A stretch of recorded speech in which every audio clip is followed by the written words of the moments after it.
کچھ لوگوں نے اسمبلی کے اندر یہ سوال کیا کہ قادیانی بھی ہماری طرح نماز پڑھتے ہیں، روزہ رکھتے ہیں، آخر کیوں آپ علماء ان کو غیر مسلم اقلیت قرار دلوانے پر تلے ہوئے ہیں؟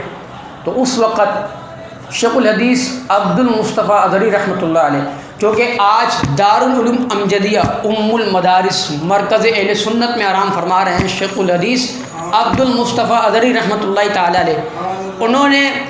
برجستہ لوگوں کو جواب دینے کے لیے اسی وقت مرزا ناصر سے سوال کیا کہ جو شخص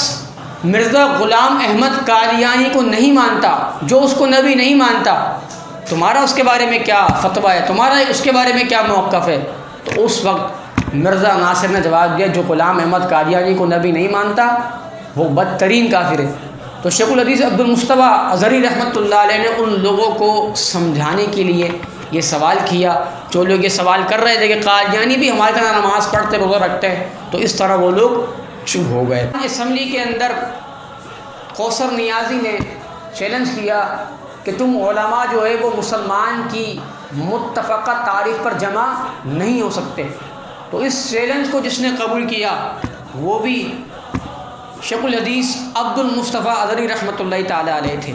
جب کوثر نیازی نے علماء کو چیلنج کیا کہ تم مسلمان کی آئینی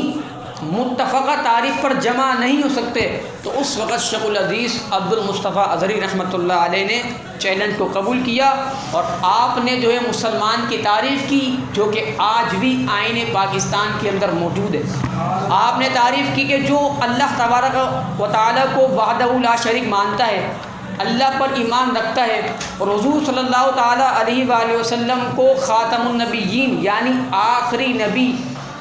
مانتا ہے بغیر کسی شرط کے، تو شیخ الحدیث عبد المصطفیٰ اظہری رحمۃ اللہ علیہ کا یہ اہم کردار تھا کہ آپ نے 1974 کے اندر آئین پاکستان